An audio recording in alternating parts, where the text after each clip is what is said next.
Excellences, Mesdames et Messieurs, je tiens tout d'abord à exprimer à mon ami et frère, Son Excellence M. Macky Sall, président de la République du Sénégal, mes sincères remerciements pour l'invitation à prendre part aux travaux de la 9e édition du Forum international de Dakar, qu'il m'a fort aimablement adressé, ainsi que pour la chaleur de l'accueil et la légendaire générosité de la Teranga sénégalaise.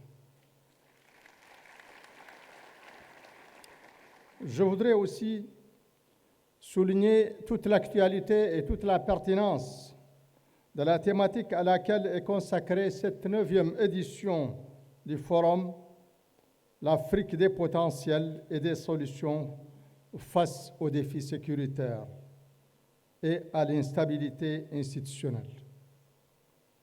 Tout comme je tiens à saluer l'image que le Forum international de Dakar ne cesse de nous renvoyer au fil des éditions, l'image d'une Afrique résolument décidée à se prendre en charge, à réfléchir à propos de ces défis et aux dynamiques socio-culturelles et économiques qui les sous-tendent.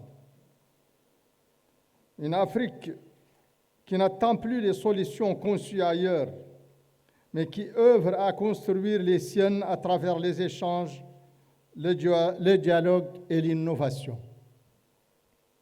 Ce forum, par l'envergure de son succès, illustre admirablement toute la clairvoyance et le leadership de mon ami et frère, Son Excellence le Président Macky Sall. Excellences, Mesdames et Messieurs, le contraste le plus saisissant sur notre continent réside dans l'énorme décalage entre, d'une part, son extraordinaire potentiel en matière de ressources naturelles,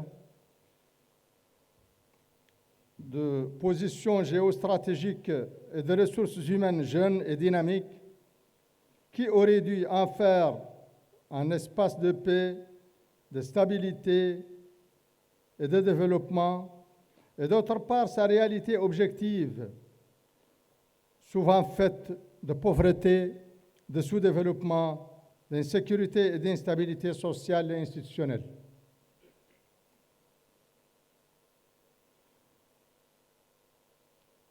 Surmonter ce contraste et transformer les ressources potentielles en outils de solutions concrètes et efficaces afin de triompher des défis et crises aiguës et multiformes que traverse notre continent constitue la clé de voûte du développement de l'Afrique. Parmi les plus dévastatrices de ces crises aiguës, il y a l'insécurité et les changements anticonstitutionnels. En effet, l'Afrique est devenue, depuis plus d'une décennie, le théâtre de diverses formes de violence terroristes, sociopolitiques et interethniques qui se propagent jour après jour à des niveaux, à de nouveaux territoires, déstabilisant les États et mettant hors de leur contrôle des régions entières qu'elles transforment, à l'image de la bande sahélienne, en zone d'incubation de l'extrémisme violent et de trafic en tout genre. Ces violences atypiques prennent souvent naissance dans la confluence de la pauvreté, de la malgouvernance, de l'absence de perspectives, de tensions sociales et de ruptures violentes des légitimités constitutionnelles. Autant de déterminants qui s'alimentent les uns les autres,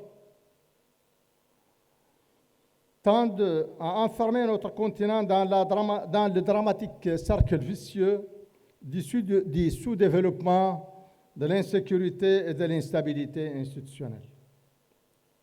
Par leur nature transfrontalière, leur étroite liaison à des acteurs non étatiques ainsi que par la complexité de leurs facteurs socio-économiques, les violences terroristes mettent à mal nos stratégies sécuritaires classiques, souvent centrées sur la défense de l'intégrité territoriale face à l'éventuelle agression d'un État tiers, et qui aujourd'hui ne répondent que très partiellement aux multiformes défis sécuritaires asymétriques.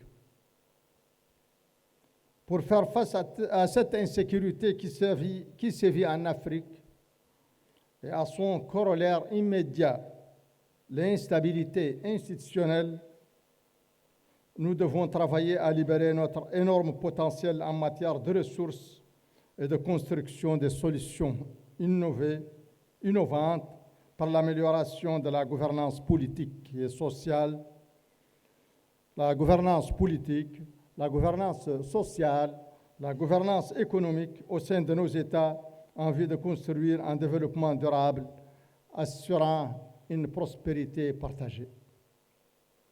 En effet, il est désormais indubitablement établi que toute lutte contre l'insécurité prétendant à l'efficacité durable doit appréhender les questions sécuritaires dans leur solidarité quasi-organique avec les dimensions économiques, sociopolitiques qui structurent leur environnement global. Fort de ce principe, la Mauritanie a veillé à renforcer ses forces de défense et de sécurité et à les réadapter aux spécificités des violences atypiques contemporaines.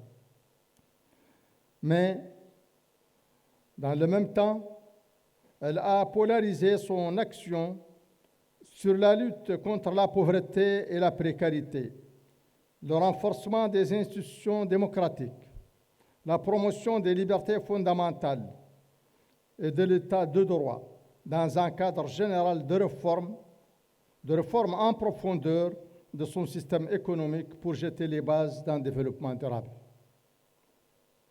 Mais elle a aussi parallèlement travaillé à améliorer sa gouvernance sociopolitique. Elle a ainsi apaisé la vie politique, promis l'ouverture, le dialogue et la concertation au rang de mode essentiel de gouvernance sociopolitique, tout en travaillant à la déradicalisation de ces jeunes et à la promotion d'une culture d'ouverture et de tolérance.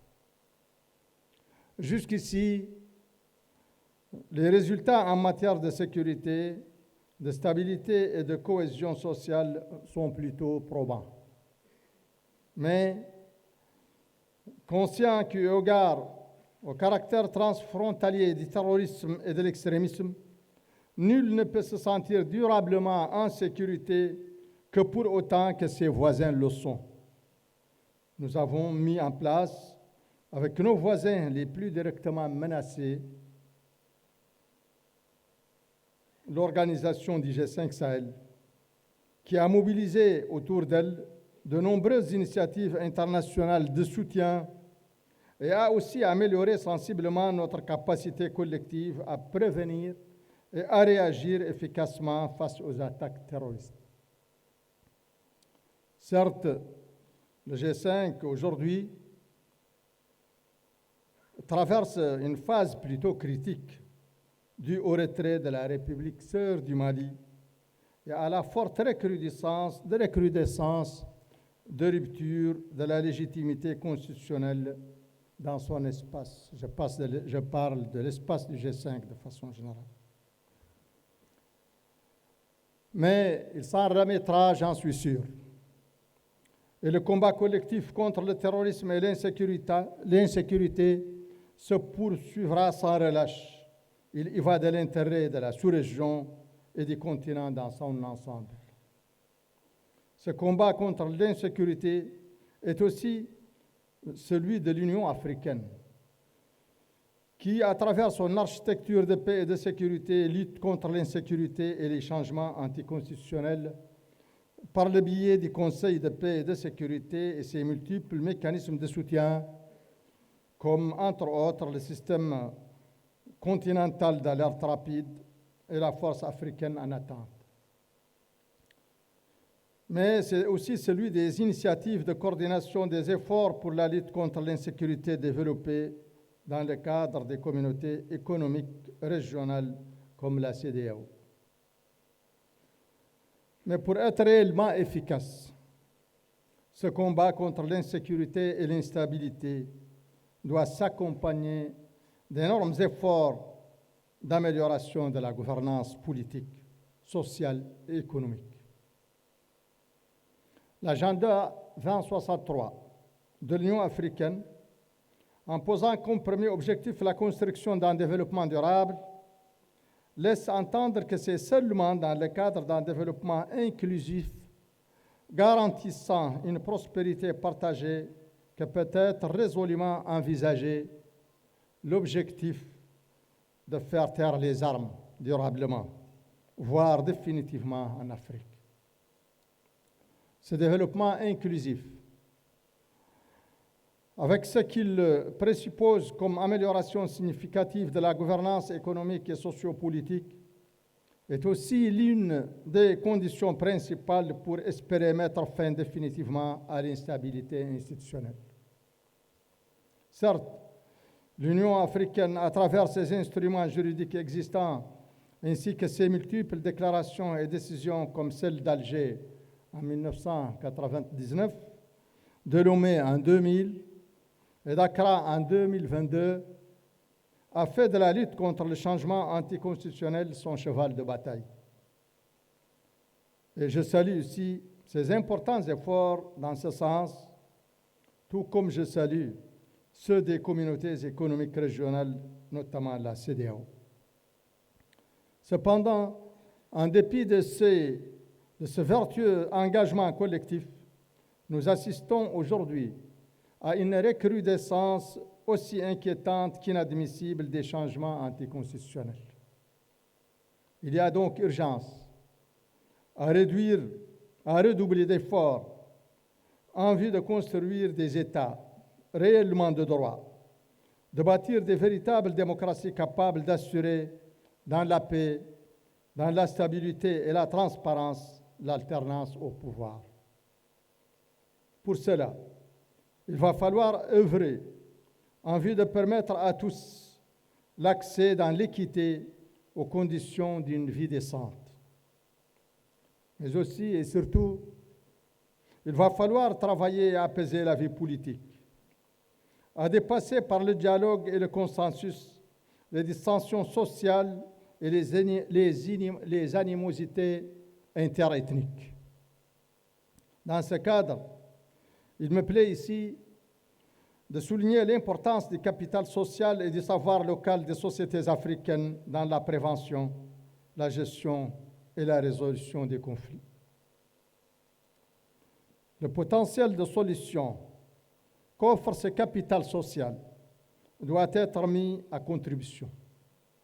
Il faut valoriser et optimiser le rôle des communautés, des leaders sociaux, de la société civile et des organisations communautaires de base. Il me semble qu'explorer les creusets culturels et les modes séculaires de médiation sociale constitue une piste digne d'intérêt. Globalement donc, l'insécurité et l'instabilité institutionnelle constituent des défis majeurs qui hypothèquent le devenir de notre continent. Mais l'immensité et la diversité de nos ressources et de notre potentiel de construction de solutions innovantes confortent mon espoir en notre capacité collective à surmonter ces défis et à construire un développement inclusif et durable, assurant dans la sécurité, la démocratie et la paix, une réelle prospérité partagée. Espérant que les conclusions et propositions de cette 9e édition du Forum international de Dakar pour la paix et la sécurité y contribueront pleinement, je souhaite à vos travaux plein succès et réussite. Je vous remercie.